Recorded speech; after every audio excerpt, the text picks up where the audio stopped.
Hey everyone, welcome back to this week's episode of the Support Ops Hangout. I'm your host, Chase Clemens. Jeff is out shopping for suits for his big wedding day, which is really exciting. He said he might or might not be here, so it's just kind of one of those, if it happens, great. If not, well, I mean, it's still a good reason not to be here. So, but we do have my other two favorite people in the world on the show. So we'll start with Carolyn, who is back in San Francisco for a moment and then off to jet set somewhere else, I'm sure. So what is next week's plans? Yeah, I am. I'm going to Portugal on vacation. I'm going to Lisbon. I can't wait. So vacation or like working vacation? Vacation, except that we're having a lunch, so I'm going to work, but only 2 days. Oh, the best laid plans of mice and men. Yeah, but it's definitely vacation. And then Chase Livingston, who, again, if you're not watching the video versions of these, you ought to, because every now and then we really match up like blue shirt day to day. So yeah, how are you? I'm good. I'm glad to be wearing the same shirt as somebody as dapper as you. Yeah, it's one of those, I don't know where other people shop. Like, my entire wardrobe is basically Old Navy for whatever reason. I don't know where the shirt's from, honestly, but probably is. I don't know. That looks a little bit nice for Old Navy. I mean, Old Navy. We're on the cheap end of stuff, so. Yeah. All right. Exactly the same shirt. Are they not exactly the same shirt? I don't know. I don't know what. I would have to take my shirt off to figure out where it's from. I think we'll skip that. Podcast just got interesting. That's the after hours version. Yeah. All right, so this week we're actually, I love this because a guy by the name of Eban brought it up on Twitter, and we had this great Twitter conversation going, and I was like, wait, this is like way too much for 140 characters, so let's just go ahead and give it like a full show.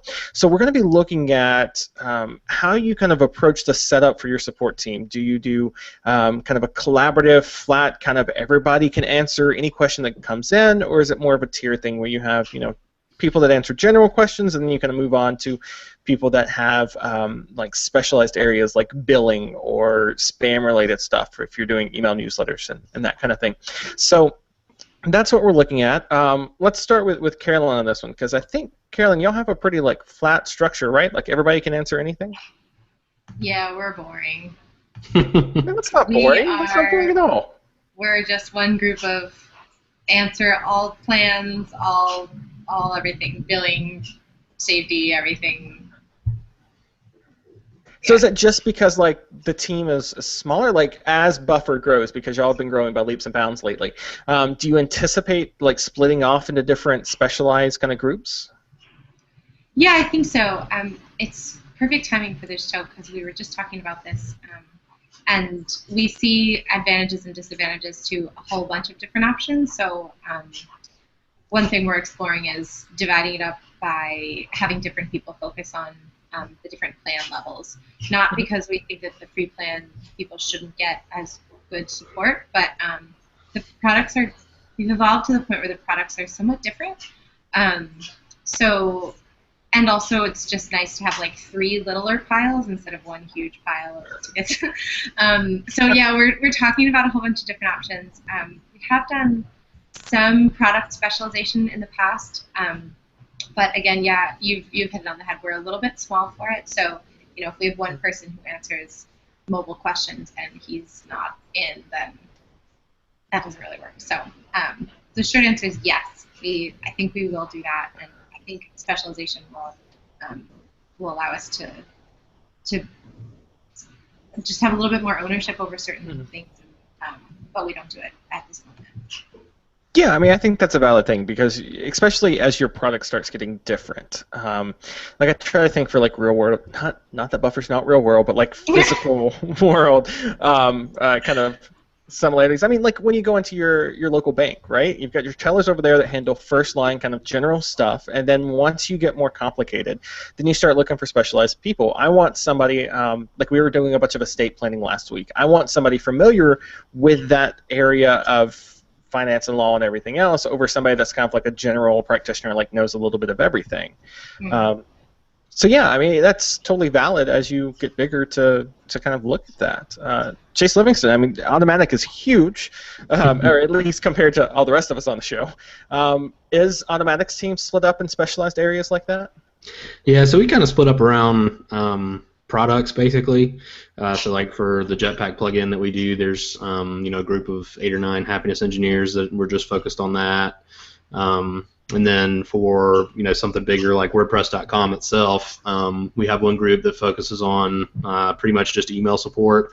Then we have another group of happiness engineers that are focused on live chat for WordPress.com, and then we actually have another group that does forums for WordPress.com, and then a few of our smaller products like VaultPress and Kismet and things like that. They each have their own dedicated, maybe 2, 3 happiness engineers, something like that. So we kind of split up based on products more so than like types of questions or anything like that.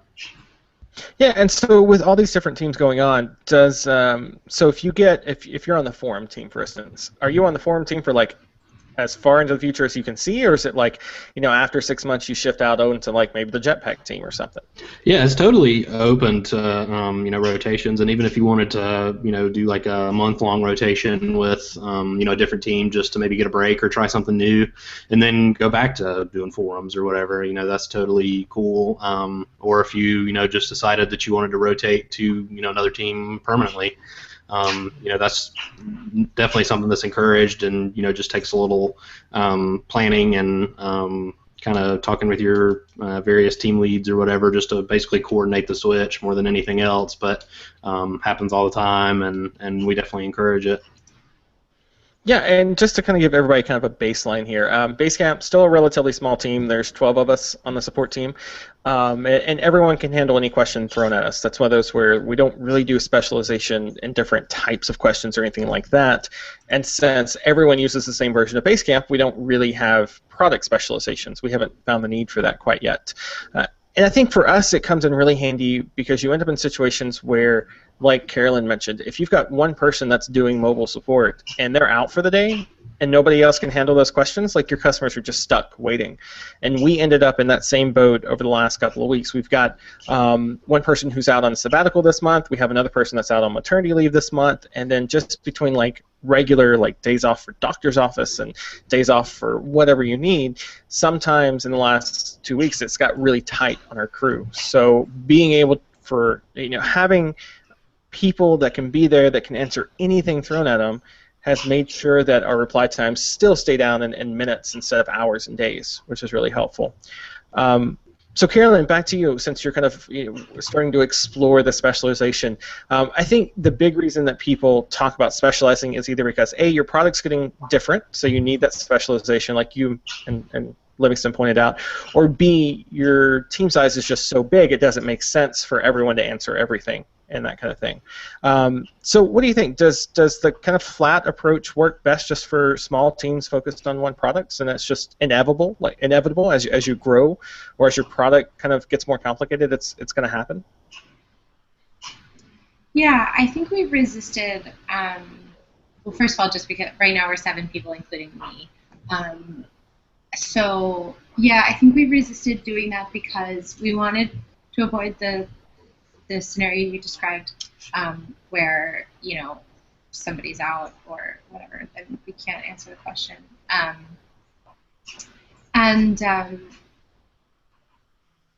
Yeah, I mean, a lot of the different sort of access points into Buffer feel very different, but it's the same thing, like the mobile app or the extension or the web version. Like all of those are different access points. They're all like if a post has failed here, it's also failed there. So that didn't really make a ton of sense to split in that way. So yeah, I think it's also just really powerful to have everybody be able to answer everything.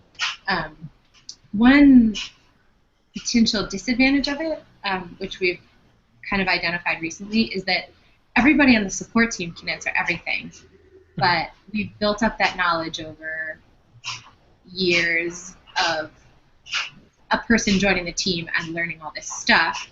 And so we haven't had to really make it easy for other people to jump in and still be functional. And so that has created kind of a big barrier between anybody who's not on the support team and the support team. Like the gulf of knowledge there is so big that now a regular team member can jump in and be really overwhelmed by the amount of knowledge that's not already in their heads. So I think that one benefit to specializing might be that we'll have to do better at documenting things and not just having a ton of knowledge in our heads, which will also be beneficial for all kinds of other reasons, like new people coming on board and all that kind of stuff. So yeah, I think the natural evolution out of the flat structures is going to be a positive one. But yeah, it's also great when you're 5 or 6 people and you guys can just, are interchangeable, and sometimes the customers don't even notice. We often do, multiple people do answer the same question on the same thread, different questions on the same thread, and customers often still just address the first person who they saw on the thread. So there is benefit to that. Yeah, that is one thing I'll never understand. I'll jump in on a ticket that maybe that person's out for the day or whatever, and it doesn't matter how big I put my name down there, they're still going to default back to that first person. Yeah, I kind of love that. Yeah, I mean, I can understand, if I take over, we've got a guy on the team named Chris, so if I take over for Chris, Chase isn't that far off. Totally get that. But if I take over for, Jordan A. or Marissa, whatever. It's as long as your question gets answered, I'm good. Call me whatever you want. Yeah, I think that's almost a good thing. It was so seamless that they didn't even notice you're a different person. That's a good handoff. Yeah, and I think your point there with the training is a good one, because when we hire on a new person for the support team, it usually takes a month or 2 for them to get up to speed, and that's answering tickets 5 days a week, 40 hours a week kind of thing. Whereas if we ask somebody from the design team or one of the programmers to come over and answer some tickets, that was a little intimidating at first. It's one of the reasons why we started doing everyone on support. Everyone does a 1-day rotation, and for the first couple of months, that's a lot. You've got a support buddy that you're relying on to kind of fill you in with all that info they have in their head that might not be on a wiki or something somewhere. But now that we've been doing it for a while, I mean, that's one of those we still have support buddies. I might watch over Nathan's cases or anything, but he rarely asks me questions anymore, which is really cool because that knowledge gets spread out over the course of time, which is really helpful. So Chase Livingston, kind of on the same point here, when you are running a flat, because Automatic is, you've got some specialization going on, but you could answer any WordPress related question, whether it's in the forums or live chat or whatever. So does that make training a lot harder? I mean, that's one of those where I would imagine it would be, because WordPress is such a bigger product than Basecamp, and I'd probably say bigger than Buffer too. So does that present any training problems as far as being able to answer any question? Yeah, so I mean, training is definitely a big thing that we focus on and are constantly, iterating on, even trying to make sure that it's as good as it can be and get the information to people as best we can. We have a ton of internal documentation and things like that we've built up over years of doing support, and just try to pass that knowledge on as quickly as we can when somebody new comes on. Just give them some information they can go ahead and read over and try to get as much knowledge as possible up front, and then some other things at times you have to kind of learn just by doing or asking questions as you go. But yeah, so as far as WordPress.com goes, that's how we handle it, and then usually when someone new starts, that's kind of what they're trained in, and they start supporting WordPress.com, and then if they decide to either do a team change or a rotation or something like that to Jetpack or one of our other products, generally there is a little bit more training involved, just because we've kind of gone above and beyond what the new hires or the trials get trained in with WordPress.com. So there's a little bit of additional training to be able to support, say, Jetpack or one of the other plugins that we put out. It's kind of building that base with WordPress.com when somebody new starts, or when we're doing a support rotation or something like that, and then you can stack some different things on top of that, depending on what the individual happiness engineer wants to or is assigned to work on, basically. Yeah, so you bring up an interesting thing with the happiness engineer, because you could look at and say they're all. I was trying to think of a good way to phrase this, and this is what happens when I go off script and have a good question. So a lot of support teams will have like your general support team as kind of a stage one, like a level one kind of thing, tier one, whatever you want to call it. And then for technical questions that come in, it gets bumped up to like a stage two, tier two, whatever you want to call it. So with Automatic, with WordPress and your happiness engineers, does that happen a lot? Does tickets come in and they're technical in nature, so they get bumped up rather than being answered by the kind of that frontline person? The only time that would really happen, I mean, occasionally if something, like if there's actually, an actual bug or something that somebody's found, obviously that needs to get escalated to, a developer or something like that to be fixed. But for the most part, most questions that come in, either the happiness engineer that sees it first, and is just able to respond and answer it, or obviously we work within our teams if it's something we're not too sure about between the 8, 9 of us, whoever are on at the time. If somebody throws a question out there they're not sure about, or if it's a little over their head or that kind of thing, then usually between the team we're kind of able to come to a conclusion or an answer for that question. But yeah, occasionally, especially with Jetpack and a few of our other products that are a little more technical, occasionally there are questions we might have to ask a developer about just because we're not quite understanding the problem or whatever, and so we have to let them get back to us about some things. But in general across when I think about all the teams and happiness engineers across Automatic, that doesn't happen very often. It's usually either the sole happiness engineer or within a team they're able to come to answers and find answers for pretty much any question and thing like that comes in. Carolyn, kind of the same thing over to you. So with Buffer's Happiness Heroes, is there any, if a technical question does come in that maybe they don't understand, is it just bumped up to like some kind of on-call programmer and just let them handle it from there? Yeah, sort of. I mean, we try to, we have like level 1, which is hero help. Like we call it hero help if we want to try and figure it out in the team. And so we'll tag it hero help, but we'll just say I need a hero help, and then like a couple people will try to work on it. We also do have one programmer who is truly, he's sent from the gods. And he was the one who was our happiness engineer for some time. So he was specifically working on engineering just for the happiness team for a while. And during that time, he took all of the tickets that we had kind of gone, okay, we need a developer here. He named them ACE tickets, and ACE stands for at beck and call engineer. He's adorable and brilliant and like perfect and everything wonderful and comes and rainbows.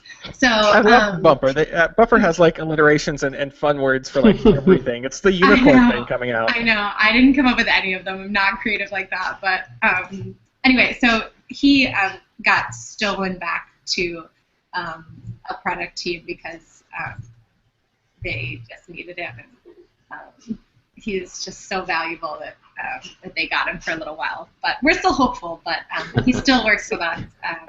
That's the thing. When somebody gets poached from the support team, we're all just like, yeah, sure, whatever you need to help out. I know.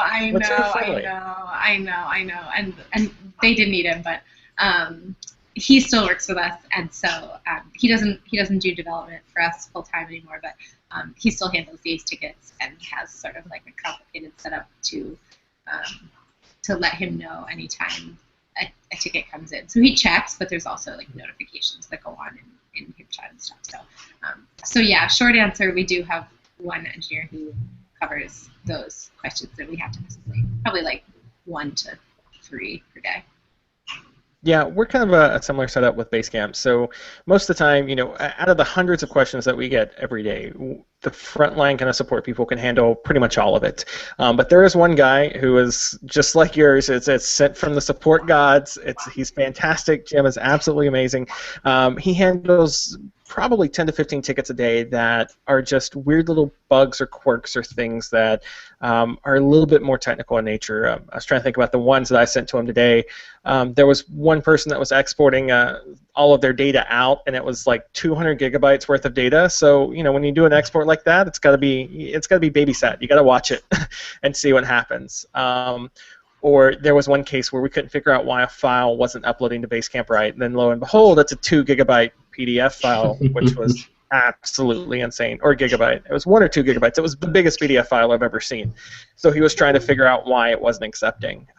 So for stuff like that, again, that's a fraction of the cases, enough to keep him busy all day.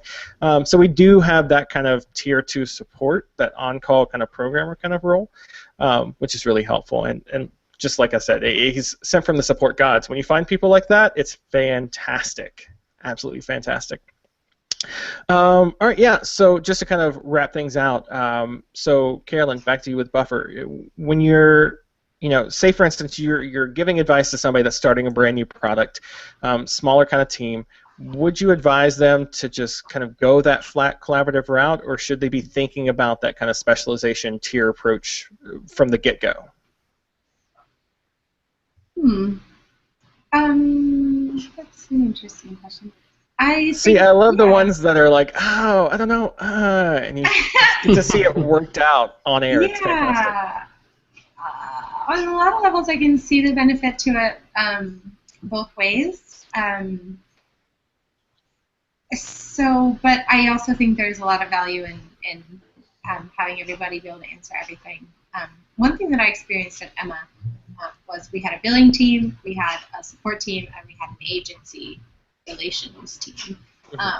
And like customers were supposed to know which group to go to, and like that was kind of a failure. Obviously, they never know. Yeah, like we realized that asking them to know and care about the different teams in a company that they only think about like a couple hours a week doesn't make sense. So yeah, I mean, specialization in some cases obviously makes sense. We don't need a billing team, but some companies do. But yeah, I think I would, without knowing any details about like the specific setup of the company, I think I would recommend having everybody be able to answer everything, especially everybody, not just the support team. But that's kind of a dreamy recommendation. I don't know how realistic that is, but I think that would be my thought. Yeah. So let me say, now that you've had some time to think about it, same question over to you. Yeah, if you've got somebody that's starting out with a brand new product and small team, that kind of thing, should they be thinking about that tier kind of setup from the beginning? I guess based on what I've seen about the history of how things are done at Automatic and even at other companies I've worked on, For me, I don't think that if I were that person, I don't think that would be something I would be focused on from the get-go. I think I would just be focused on providing great support, and if there are things that may need that are over your head or you're just not able to figure out, too technical. I mean, whatever the case may be, try to rely on your product team or your developers or whatever as much as you can, especially if the company itself is just getting started, because in that case I feel like everybody should be feeling what the users feel and involved in supporting the product, whether it be actually answering the users' emails or whether it be supporting users by helping your support staff answer their emails by either fixing bugs or just helping them work through really complicated or quirky cases. So yeah, personally, for me, I wouldn't focus on the tiered support just starting out. That might be something to look into later, but depending on the product, it might make sense to split up into different support teams like Automatic has with different aspects of the product support. So yeah, that's kind of a long answer for a simple question. Oh, come on. Yeah, we don't pick simple questions. Come on. None of us can answer anything in one word. I also think that in these cases, like, it's kind of good to err on the side of when it hurts, then add structure. Yeah. So they don't necessarily do that right out of the gate. Yeah, I'm kind of the same way with both of y'all. So it's one of those where if you're a brand new team, you should be able to, your team, anybody on your team should be able to handle like 90% of the questions that you get. The only time I would think about having some kind of specialization is in areas that are really complicated. So kind of the example I used at the beginning, if you're running like an email newsletter kind of app, like MailChimp or Emma or something like that, you probably want to have a compliance person, somebody that knows the CAN spam laws inside and out, can know what meets compliance and what doesn't, just because that's a real big, ugly tar pit of a thing. So, if somebody can kind of specialize in that, I totally get it. But yeah, 90% of the questions that you get from customers, everyone should be able to answer, and that last 10%, I'd say, are for things that are really, really complex or things that aren't quite as time sensitive. Again, like the whole can spam thing. Like, you've got a couple of days that you can make a decision if something is in compliance or not. That's not kind of an immediate reply kind of thing. Yeah, so that's our 2 cents on all of it. Hopefully, Eban, that answers some of the questions that we brought up on the Twitter thread. Let us know, if you're listening to the episode, let us know how your team does it. Do you do a collaborative kind of flat structure? Do you do a tiered kind of thing? Is there a mixed hybrid of the two? Is it based on product? Is it based on, team size? All that fun stuff. Let us know. supportops.co/contact, or hit us up on Twitter at supportops there. Yeah, so Jeff was a no-show. Thanks, Jeff. We're just going to throw that out there. I'm sure he's going to look so handsome in his suit, though. Yeah, I think we kind of need to put that in. Like, the next time we see him, we want to be able to see the suit. Yeah. He's got to wear it to the show. Oh, all right, so that brings us to my favorite part of each and every week. Oh. It's this week's shout-outs. Delayed reaction. It's this week's shout-outs. Oh, these are the things that are making us happy, so happy. We want to shout them out from the rooftops and mountaintops to let you know you should be buying whatever this thing. Yeah, let's start with Chase Livingston on this one. Chase, what are you shouting out? So mine is nothing that you can really do or buy, but I wanted to shout out the WordPress security team. There were some security issues discovered due to some maybe not clear enough documentation in the WordPress codex. And so several of the largest plugins for WordPress had these issues, including Jetpack and a few others. And so there was kind of a coordinated release today to roll out some pretty major updates to quite a few very large plugins and auto-update them across sites and stuff. And I don't know how they do it, but I know within a few hours, like 1 million Jetpack plugins had been updated automatically, and it was pretty crazy. So shout out to those guys for figuring all that crazy stuff out and keeping WordPress users everywhere safe. See, something that I'm perfectly okay with when it comes to like compliance complexity, that 10%. Yeah. Carolyn, what's your shout out? Okay, you're going to yell at me because it's one of those things that's only in San Francisco.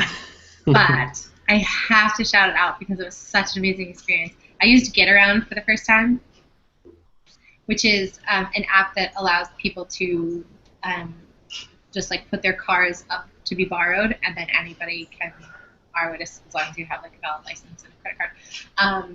And I don't know how it works, but they just leave the keys in the car and you unlock the phone with a mobile app. And I swear I borrowed somebody's car for 8 hours and never interacted with a human.